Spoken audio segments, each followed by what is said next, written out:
एक समय की बात है, जंगल के किनारे एक बड़ा ही सुंदर गांव था। गांव में एक किसान अपनी पत्नी और अपने बेटों के साथ खुशी खुशी से अपना जीवन बिता रहा था। किसान बहुत मेहनती था, अपने खेतों में बहुत मेहनत करता था। किसान की पत्नी भी किसान की तरह बहुत मेहनती थी। वह अपने बच्चों के पालन पोषण पर बहुत ध्यान देती थी। अपने बच्चों की पढ़ाई लिखाई और अन्य कार्यों में किसान की पत्नी दिन रात मेहनत करती रहती थी। अब की बार तो खेतों में सारी फसल बर्बाद हो गई है। घर पर खाने के लिए एक भी दाना नहीं है। बच्चों का पता नहीं क्या होगा। कैसे परिवार का पालन पोषण करूंगा। अब गुजारा कैसे चलेगा। बड़ी समस्या हो गई है। घर का खर्चा अब कैसे चल पाएगा। अपने बीवी बच्चों की देखभाल मैं कैसे कर पाऊंगा। शांति, ओ शांति, सुनती हो? कहाँ गई हो तुम? यहाँ आओ मेरे पास, मेरी बात सुनो आकर 1 मिनट के लिए। खेतों में तो अब की बार फसल हुई नहीं। अब बताओ क्या करें हम? मैं ऐसा करता हूँ, जंगल में जाता हूँ, वहां से कुछ लकड़ियां काट कर लेकर आऊंगा और उन्हें बाजार में बेचकर शायद कुछ पैसे मिल जाएं। और उन पैसों से मैं बाजार से आते हुए अपने परिवार के लिए कुछ सामान ले आऊंगा और उस सामान से हमारे घर का पालन पोषण हो सकेगा। इस समय तुम लकड़ियां काटने के लिए मत जाओ। थोड़ी देर में रात होने वाली है। लोग कहते हैं कि जंगल में चुड़ैल रहती है। जो भी जंगल में जाता है, रात को अंधेरे में चुड़ैल आकर उसको खा जाती है। तुम इस समय मत जाओ। कल चले जाना, दिन में कल लकड़ियां काट लाना।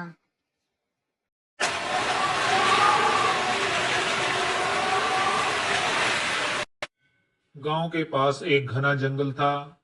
जंगल में लोग कहते थे कि एक चुड़ैल रहती है। जो भी जंगल में जाता है, चुड़ैल उसको खा जाती थी। इसलिए लोग जंगल में जाने से डरते थे।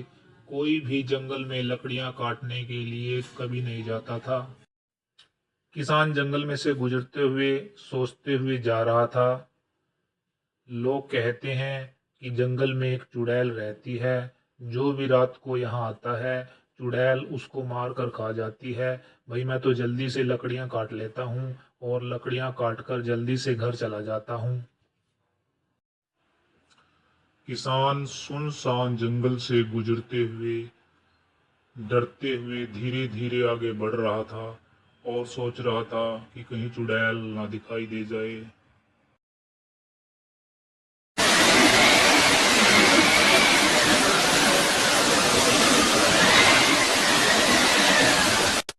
हा हा हा हा हा, आ गए तुम। मैं बहुत दिन से भूखी हूँ। मैं तुम्हें अब खा जाऊंगी। अब तुम यहाँ से बचकर नहीं जा पाओगे। अगर तुम्हें यहाँ से बचकर जाना है तो मेरी एक बात तुम्हें माननी पड़ेगी। हर महीने अमावस्या के दिन रात को मुझे खाना देकर जाना पड़ेगा। तुम मुझे यहाँ से जाने दो। मैं तुम्हारी हर बात मानने के लिए तैयार हूँ। तुम मुझे मत खाना। मुझे जाने दो। मेरे छोटे छोटे बच्चे हैं, उनका पालन पोषण कौन करेगा। मैं तुम्हें हर अमावस्या को खाना देने आऊँगा और तुम मुझे लकड़ियाँ दे देना।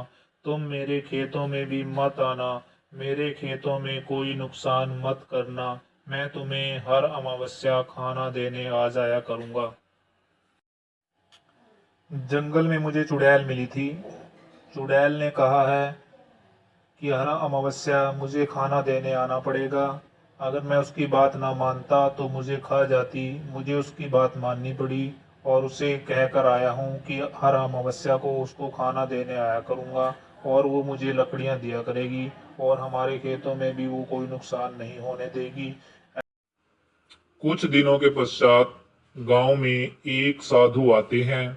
जैसे ही किसान को साधु के बारे में पता चलता है कि साधु बहुत पहुंचे हुए हैं, किसान साधु के पास जाता है और अपनी सारी कथा उनको सुनाता है कि कैसे जंगल में एक चुड़ैल रहती है।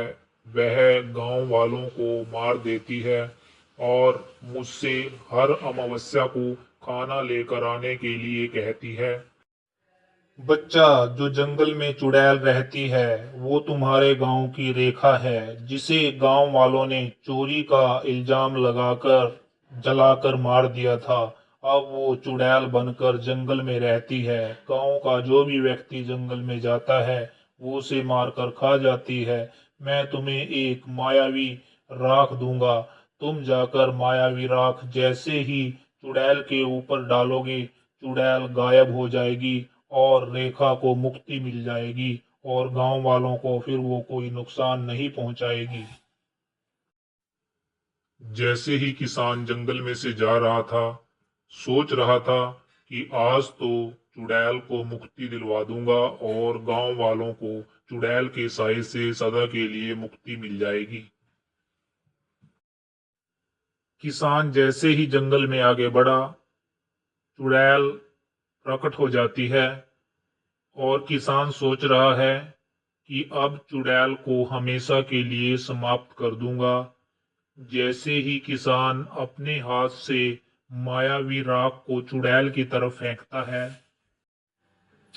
चुड़ैल अब तुम बचकर नहीं जा पाएगी। अब ये मायावी राख तुझे यहीं भस्म कर देगी। मुझे मालूम हो गया है कि तू रेखा है जिसे गांव वालों ने जलाकर मार दिया था। तू गांव में जंगल में भटकती हुई घूम रही है और लोगों को मार रही है। अब तुझे हमेशा के लिए मुक्ति मिल जाएगी। साधु की मायावी राख से अब चुड़ैल गायब हो जाती है और चुड़ैल के साए से गांव वालों को हमेशा के लिए मुक्ति मिल जाती है। अब किसान सारी बात अपनी पत्नी और अपने बच्चों को आकर घर पर बताता है कि कैसे चुड़ैल मायावी राख से समाप्त हो जाती है और गांव वालों को चुड़ैल के साए से कैसे छुटकारा मिल जाता है। अब किसान अपने बीवी बच्चों के साथ हंसी खुशी अपना समय बिताने लगता है।